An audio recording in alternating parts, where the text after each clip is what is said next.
Okay, it's been a little bit since we've talked to our friend James Altucher. He's an entrepreneur, podcaster, writer, all those good things.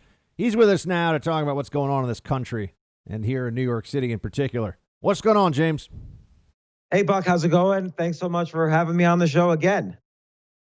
Yeah, man, and it looks to me like somehow, and New York, I believe, is maybe the most concentrated example of this. But I feel like everyone, as we're getting closer now than ever to a vaccine, the panic is getting dialed up among a lot of people on the left and a lot of people in the mainstream media, as if things are going to get, you almost get the feeling that they believe things are going to get worse if we have a vaccine. Yeah, it's strange. I mean, here we are. We're in the 7th month of economic lockdowns, and cases are minimal at this point. We already know so much more about this virus than we did in March. Like in March, we had no idea about the contagion rate, the fatality rate, treatments, what will ventilators work or not? Will masks work or not? And so we crushed the economy. Like, could you imagine? Let's say there was no pandemic and somebody said, okay, everybody who has a business, we need you to shut that business down for a minimum of 6 months and everybody has to stay at home. We're just doing this for fun. You would say that's insane. You're going to crush the economy so bad that society and culture will never be the same again. And that would have been the correct answer. But there was this justification that we had this virus. And now, who knows what would have happened differently if we didn't have a lockdown. But we do know for sure the economy has been crushed. It's just obliterated. New York City is a great example where, I mean, just yesterday, de Blasio fired 9,000 critical city employees and we don't know, there's no plan. We don't know when that's going to stop. There's no plan on any of this right now. And, I wonder what your thoughts are as we get further in here. I know that you had that editorial that you wrote in the New York Post, and then Seinfeld responded in the New York Times. And I agree with you. It was weird that he was attacking you personally, because the argument that you're making, a lot of people I know who are in New York and who understand the scene here have been making versions of it. And it's not it's not anyone being a good person or a bad person. This is what I see happening in the place where I live. And you were not living in a $30 million mansion at the time in the Hamptons, from what I understand. Now that we're a little deeper into only a month this, later, now I am living in a $30 million mansion. No, I'm just kidding. That would be nice. But, now that we're even a little deeper into this, what are the trends that you're seeing? We're supposed to get to opening of indoor dining in New York City. Obviously, other cities across the country also are watching what's going on here, taking some of their cues. They're all Democrat controlled. So what do you think? I mean, are we going to I believe I used to think that they were trying to lock us down until the election. And I want to put this theory past you. And then if Biden wins, all of a sudden, the easy answer is, oh, things are getting better. We're going to be okay. We don't need to panic anymore. I actually don't think that's true anymore. Now it's locked down well beyond the election. And to use the pressure and the authoritarian impulse that the Democrats have here to push through policies. And effectively, I think they like this control. I think they want to keep doing this deep into 2021, even if Biden wins.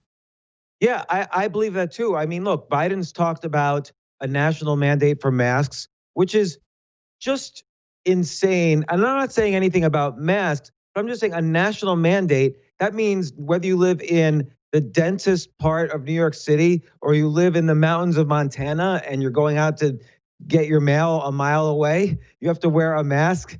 Like, it's insane to make any kind of national law like this. So what I think is happening, and you're seeing this in New York City, first off, you're seeing already economic collapse, which is why the mayor is being forced to, do all these firings just to save money.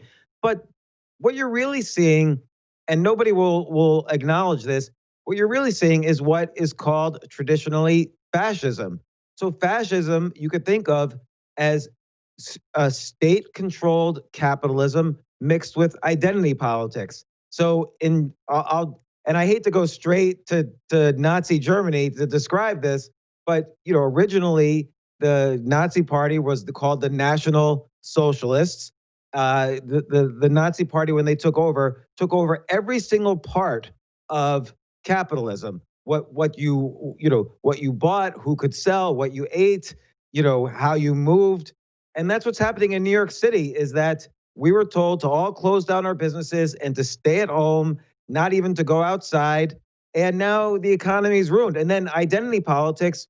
Obviously, in Germany, there was heavy identity politics. Either you were German or you weren't. But now in New York City, you have the mayor, talking about how we can't open restaurants because the wealthy don't need to eat out as much, completely disregarding the fact that a 500,000 people will be unemployed if restaurants close down, and critical tax revenues that are used to pay city employees and healthcare workers will be gone. And what do you call identity politics mixed with extreme state control capitalism? This is what fascism is. It's not a far right movement. It turns out to be a far left movement. And I that's the think your decline of all analysis these is cities. astute. And eventually, for the first time ever, and Buck, I know you'll acknowledge this. For the first time ever, you and I can have a conversation about the practical aspects of state secession. A state leaving the United States. A year ago, that would have been an insane conversation, but now there's actually a path to that being possible, which is almost as insane. Well, yeah, I think that the rifts that we're seeing, these political rifts as they play out, especially with the exodus from states like California and New York, and that's going to continue this narrative of the Democrat socialist project. It took a while for it to reach catastrophic failure, but it is failing in these places. That there are certain states that have a tremendous concentration of wealth. A lot of, New York's a great example. California's a great example. And it takes time to ruin something that was so wealthy and so fortunate, right? It's kind of like the bratty kids who inherit the family company and the family fortune. They don't go bankrupt day one, but over time, they pretty much sometimes will ruin it. And I think that's what we're seeing now. I mean, now when you get to the Cuomo and Newsom level, Newsom is spending time saying that only electric cars, I think, are going to be sold in California starting in 2035. I mean, this is Looney Tunes stuff. Yeah, I mean, and look, California, which has always been considered so progressive and so open to equal opportunity, in theory, is actually the reverse of that. California has over 192 career paths that require blue collar licensing. So if you want to braid hair or be a manicurist in LA or San Francisco, you've got to spend money to get a license, and for 192 other professions as well, more than any other state. What do people want who are protesting? The thing that they want most is prosperity and jobs, and the actual laws of states like California and New York are preventing people who most need jobs from getting jobs, because the state is trying to control every aspect of how we make money, how we raise our families, how we find prosperity for ourselves. And I'm not being ideological. Like, this is just how people survive. And it seems like the laws are trying to prevent us from doing that. Oh, you have to stay indoors. And then if you want to work, you have to apply for all these licenses just to, I don't know, braid hair. Or in New York now, nobody can eat out. It's illegal to eat in a restaurant. And meanwhile, there's not really, I'm not saying there's no health risk at all, but people will do what is right for them. If they need to quarantine because we know, okay, the coronavirus affects older people and people with pre-existing conditions, those people will quarantine the same way they would in a flu epidemic, the same way kids might quarantine in the 1930s. If polio broke out in their school, people would take off from school for a little bit. You didn't need laws and shut down the entire economy in order to survive these epidemics that we survived each time. What do you think about the argument? We're speaking of James Altucher, author, writer, podcaster. What James and fellow New Yorker, the argument that lockdowns didn't even have the intended effect of suppressing the virus. Where do you come down on that? Well, the entire purpose of the lockdowns from the very beginning of this, I mean, back in late February, early March, I spoke with one of the top epidemiologists from Imperial College who was helping guide policy and everything. And he was saying, okay, we don't know if this virus can be contained or not. And we didn't know that then, but we need to at least try containment, meaning, some form of quarantine. And he said the reason for that, which became the official reason in every country, was to so-called flatten the curve, to make sure that hospitals wouldn't get overwhelmed by a sudden spike in cases. That was the entire reason for any sort of shutdown. And the idea was to never eradicate the virus with shutdowns. That was never once spoken about. And now they're saying, well, now we have to keep the economy closed until the virus is eradicated. When have we ever done that for any sort of illness or disease? We didn't do that for polio. We didn't do it for flu. There's been pandemics in 1958, 1968, 2003, 2010. We've never done this before. And I think, if anything, the lockdowns could be exasperating problems, not only problems with the virus, because now everybody's quarantined inside, potentially giving it to each other, but also, there's collateral damage, as been mentioned in the media a lot, but there's collateral damage from keeping people at home. There's rising abuse cases. There's rising suicides. There's rising drug addictions. There's rising divorces. There's rising deaths from not being able to be treated for cancer or blood pressure or strokes or whatever. So again, I think people should have been trusted to quarantine themselves, which is essentially what happened anyway. And we probably would not have had any significant difference in deaths, but the economy would have kept going instead of the precarious situation we're in now, where, New York City is going to have to fire tens of thousands of people. Other major cities will. 55 million people at one point or other applied for unemployment insurance during this period. This is like horrific. Yeah. Well, I hope people wake up. I don't know. Instead of shouting at people to put their mask on outside on the street like a moron, I hope everyone will just understand what's really going on here. And maybe we can start to turn New York City and the rest of the country around with it. James Altucher, guys, check out his show, his podcast, read his stuff online. James, always great to have you, man. Stay safe. Thanks, Buck. Thanks for having me on the show.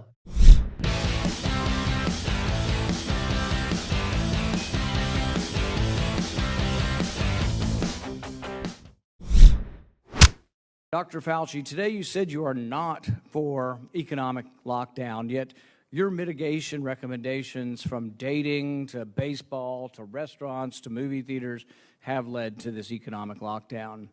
Do you have any second thoughts about your mitigation recommendations, considering the evidence that despite all of the things we've done in the U.S., our death rate is essentially worse than Sweden? I don't regret saying that the only way we could have really stopped the explosion of infection was by essentially, I want to say shutting down. I mean, essentially having the physical separation and the kinds of recommendations that we've made. But you've been a big fan of Cuomo and the shutdown in New York. You've lauded New York for their policy. New York had the highest death rate in the world. How could we possibly be jumping up and down and saying, oh, Governor Cuomo did a great job? He had the worst death rate in the world. No, you misconstrued that, Senator, and you've done that repetitively in the past. They got hit very badly. They've made some mistakes. All right, I can't handle this guy anymore, okay?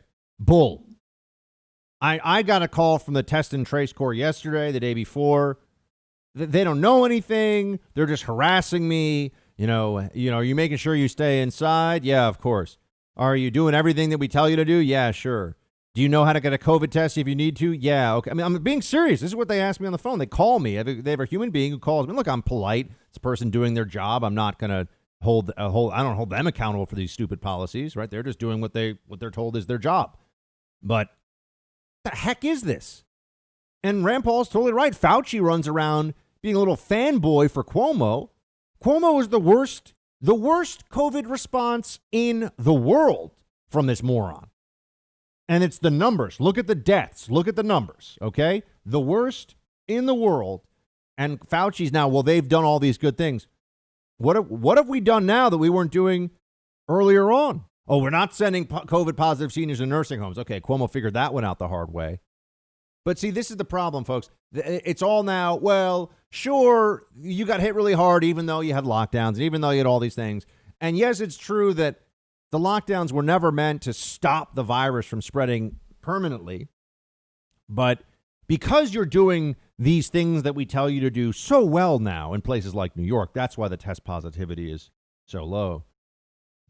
Well, what about the fact that if it worked really well, it would have worked really well in April? It would have worked really well for the 10 weeks that New York was just in a total panic and people were dying, by the thousands every day. That it would have been different. It would have been different, right? But no, now that we've been through it, they're going to tell us, oh, it's because we're doing things so well now that these areas are at lower degrees, which also means I'm going to note that if we do see a resurgence of cases in the wintertime and coinciding with the flu season, you know what they're going to tell us? Guaranteed. You guys aren't doing a good enough job with our recommendations. It's your fault. This is the classic maneuver of unaccountable bureaucrat morons. There's another possibility here over T-cell immunity and cross immunity, which is there are a lot of papers written by real doctors, real scientists at the top level in the international community saying that they're actually finding this is a big component of it. But the journos don't want to hear that, and the journos want to flex their WebMD muscles against actual MDs like this buffoon over at NBC. Play 21. So the answer is no, it is not 90% of people that are susceptible to the infection. So I guess my question is, I'm not a doctor, I defer to your expertise on this and to his, but so Americans hear one thing from the CDC director and another thing from you. Who are we to believe? You're supposed to believe the science, and I'm telling you the science. So he's not telling us science. I'm telling you the science, and that's the answer. And if you want to look up all the data, you're free to. You can also talk to the following epidemiologists. I guess why is he still going out before Congress and speaking if you say he's misstated today and the president said he misstated last time? Americans are looking for the best information right now. Yeah, and I'm giving you the best information, and it's confirmed by people like Martin Kulldorff, who's a Harvard epidemiologist at Harvard Medical School. Let me finish, please. Jay Bhattacharya and Johnny Anides, both epidemiologists at Stanford. The disease spreads much less quickly, even if 30 or 40% of the population is immune.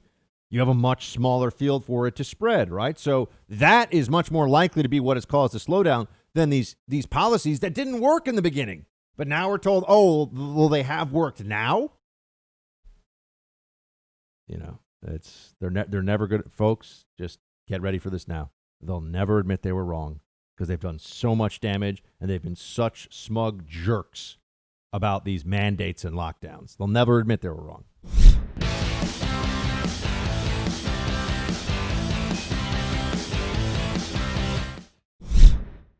Time for roll call. All righty. Roll call, everybody. Facebook.com/Buck Sexton if you want to send us the Facebook message. On Instagram, Buck Sexton, or Team Buck at iHeartMedia.com. So all fun things there. You can send us those emails. And let's get to, what do we got here? Let's get to Maureen. Come on, Maureen. Wait, no. Oh, that's not Maureen. That's Eileen, right? Wow. Yeah. That was bad. Yeah, that was really bad. I just realized that one. I'm definitely one of those people who's been singing songs with the wrong lyrics for so long now that I refuse to believe that I've had it wrong that long. Do you know what I mean? Did you really think it was "Come On, Maureen"? No.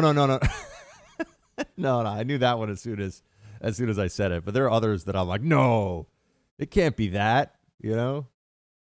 So I'd love to hear some examples when you think of them. Yeah, I'll definitely think of some. I've definitely had songs, though, that for a long time I was singing the wrong lyrics, and then someone's like, that's not the lyrics. And I'm like, yes, it is. It's hard to believe that you've been singing the wrong song lyrics for a very long time. But anyway, I miss the 90s when I want to be Jesse's girl. Yeah, he's right. I wish that I wish that I could be Jesse's girl. Or whatever. I had that one wrong. I think everyone had that one wrong. Yeah. I wish I had Jesse's girl is what he's saying, right?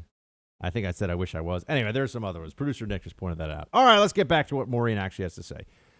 Hey, Buck and Producer Mark, quick question. Once President Trump names his SCOTUS pick, is it legally allowed for the Senate to just immediately vote on it with no hearings whatsoever? I feel the hearings are nothing but theatrics and an invitation for the left to drag things out and create a hostile environment for an appointee. After the immediate vote, she should be sworn in the very next day. Thanks for all you and Mark do for us. Maureen, I think that, they don't have to have hearings. I think it's up to the Senate. They just have to have a vote for the advice and consent clause to be fulfilled. And I think that they shouldn't. I think they absolutely should not do the hearing. I think that the hearing is a mistake. I think that it's a bad idea. It just allows them another line of attack against Amy Coney Barrett. They'll play games. They'll try to extend it out. They'll play timeline games. They'll say there needs to be a federal investigation of Amy Coney Barrett's, I don't know, stock holdings or something. They'll come up with something. These people are ruthless and crazy. And they don't want to believe that they've been the party of baby killers for the last 40 years. They don't want to believe. They don't want anyone to. And there's some part of them that realizes that the Supreme Court doesn't give you this wave of a hand that says, oh, yeah, no, you can totally do abortion any time of pregnancy. A lot of people are going to think, maybe this isn't the innocuous thing that they've been saying it is. Let's see what we have here. Next up in the mix, Joel. Hello, men. Just listened to today's show, and as always, tremendous. I got to admit, I'm liking this take no prisoners attitude you've adopted of late. This is the time to put our foot down and end the madness. So I, for one, appreciate the tone you're setting, as I'm sure your other listeners do too. Keep up the fight, you and producer Mark. Continue with the fun, entertaining, and informative show. You guys are a good team. Shields high. Joel, thank you. Right. See, producer Mark? The people have spoken. Good. They like us. Yeah, they like us. Exactly. It's nice. We get to keep our jobs a little longer. Isn't that exciting? I like to hear that, yes. Yeah, I like that too. I want to get one of these jobs that I don't want to do. I've done that before. That's no fun. What is the worst job you've ever had? Like, I mean, going back to when you were scooping ice cream as a teenager. Like, what's the one job you're like, this sucks?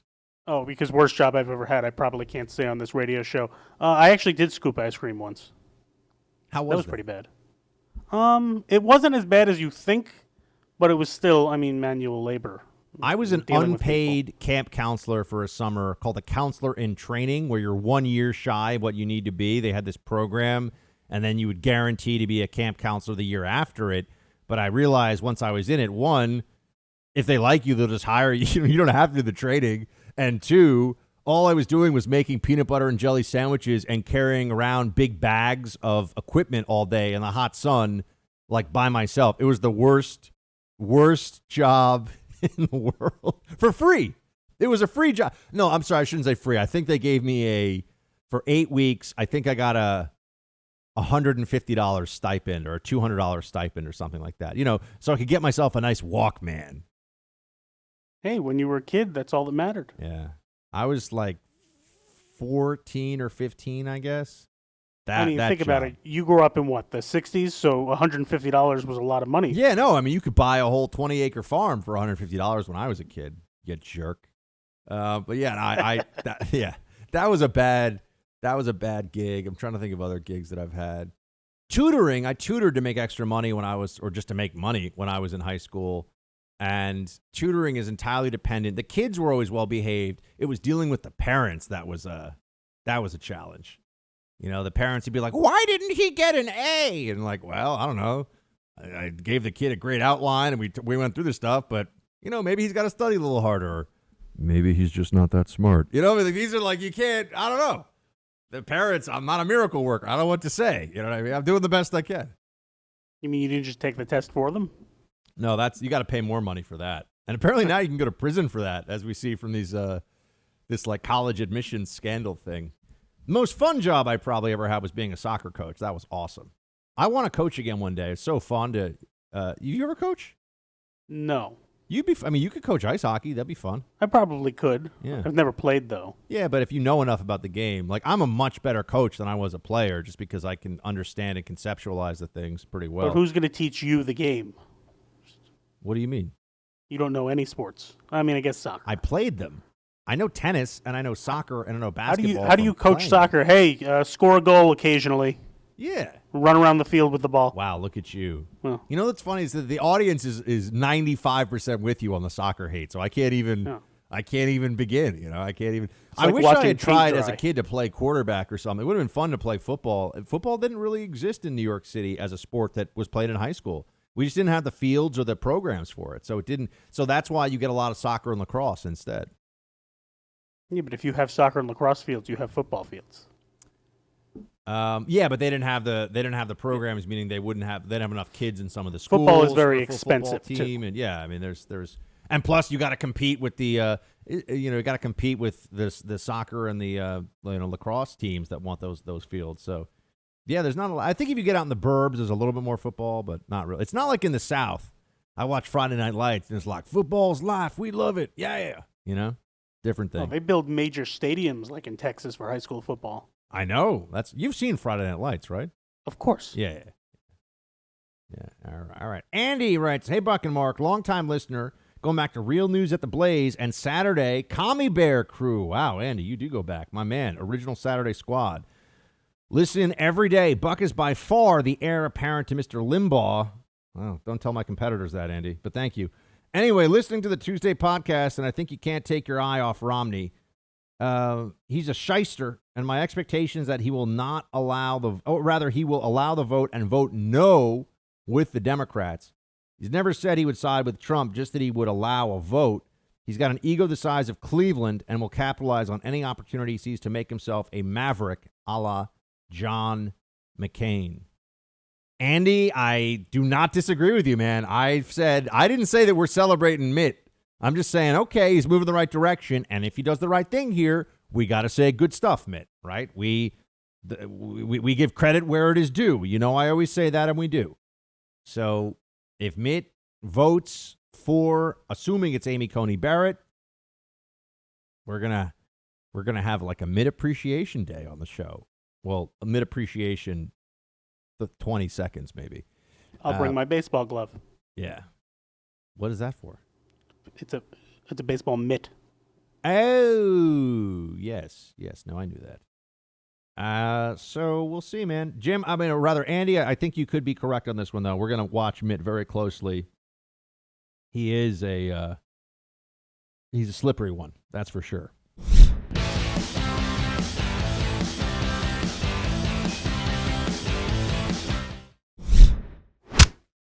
More roll call. Jim gets us going here. Lame duck president. 1, a president who lost an election but serves from November to January 20th. 2, a president who served 8 years and is ineligible to be voted toward the end of his 8th year. Obama was a lame duck. Trump is not. Shields and gavels high. Okay, Jim. Thank you for the clarification. We appreciate it. Ken, dear Buck, I discovered you pretty recently. Now I listen to you on your iHeart podcast. Yes! New Team Buck. Ken, nothing makes me happier than New Team Buck joining into the fold here. I find you refreshingly unpolished and relatable in comparison to your contemporaries. Okay, I'll take it. Unpolished. I'm not sure. But does that mean I look scruffy? You're also extremely perceptive and have become one of my go-to resources for analysis. Keep up the excellent work. Since I'm a long-haul trucker and live on the road, I guess that makes me Team Gypsy. Shields high. Hey, Ken, we love Team Buck truckers, man. Great to have you on board. I promise we'll keep you entertained, updated, informed. That's how we roll, and we'll keep along there with you. And please tell some of your fellow truckers out there, you're hanging out, getting a milkshake or whatever, you'd say, hey, you got to check out this guy's podcast. Pass the buck. Is that what you think truckers do? Well, I would say not a beer. Their livelihood is dependent on being reliable and high-level drivers, so they can't be drinking beer you know what I'm saying? Well, of course, but you think they just all go to the truck stop together and share a milkshake every night? I don't know if milkshake is a good thing. I like milkshakes. What's wrong with milkshakes? Milkshakes are great. I'm just curious your mindset of what truckers do. When they're at the stop, I assume they get food and, chat. I don't know. All right, fine, fair. Just all right, saying. I'll give you this one. Yeah, the truckers, Team Buck truckers will weigh in on this. They'll tell us whether they indeed look, milkshake is technically a little high calorically, can be a little fatty. I understand, so it's not going to be for everybody. But these guys want to be able to fit into their trucks. They're not just drinking a milkshake every night. I mean, I'm pretty sure if you want to gain weight, one of the best ways to do it would just be, after you've eaten dinner, it's time to go to bed. Just make yourself a nice big milkshake, and just pound that thing, because you're looking at. It's easy to drink 800 to 1,000 calories that way. Easy. Yeah, that's why I don't I enjoy milkshakes, but it's not my go-to because I'm drinking it. Let me eat ice cream. It's solid. It makes me feel like I'm enjoying something. Yes. And Team Buck's milkshake brings all the ears to the yard. So there's that. No, you went there. Yeah. All right. Chris writes, Producer Mark, is your color commentator when sports come up, background and insight, Shields High? Yeah, no, we don't have Mark do play-by-play on the show. That would be weird. Hey, Mark, just start pretending like you're watching sports. But he does tell us about what's going on in the sport. Since we're on the subject, anything interesting happening this week? In sports? Yeah. I mean, you've got the Stanley Cup Finals. Who's in the Stanley Cup Finals? It's the Tampa Bay Lightning and the Dallas Stars. It's a pretty good series so far. Yeah. Okay, cool. Yeah. I'm glad. That's the big thing on my docket. I like it. Nick. Hey, Buck, listen to your show yesterday and I have an answer for how the left will block the SCOTUS vote. Okay, I'm all ears, Nick. You keep saying it'll be done because historically and legally it is correct.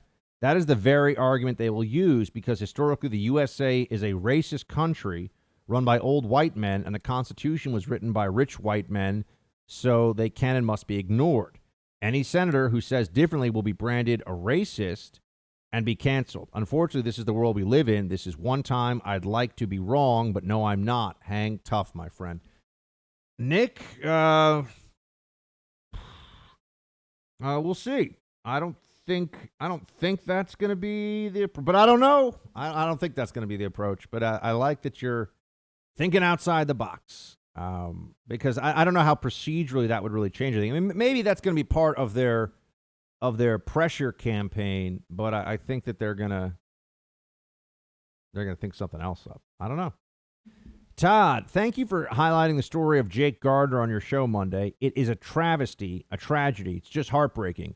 Nebraska may be flyover country to most of the rest of the America and the butt of a lot of jokes, but we are good people, optimistic and hardworking, loyal and kind, God-fearing and America-loving.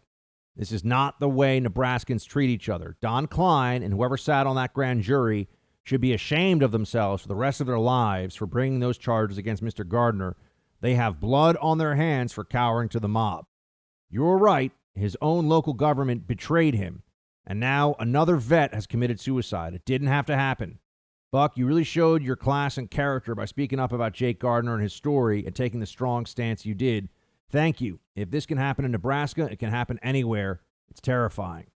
Well, Todd, really appreciate you writing in with this, and we certainly do our best to raise important stories like this to the national level, national consciousness, and it's a heartbreaking story. And certainly we have always appreciated. I mean, Nebraskans have a special place in my heart because KFAB Omaha was one of the first big stations to put this show on the air now, going on almost exactly 4 years ago.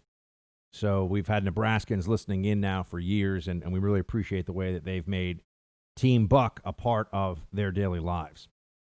Horace, Buck, I have to disagree with you on the Breonna Taylor shooting. Let's not forget her boyfriend was wanted for selling drugs. He wasn't a terrorist about to blow up a building.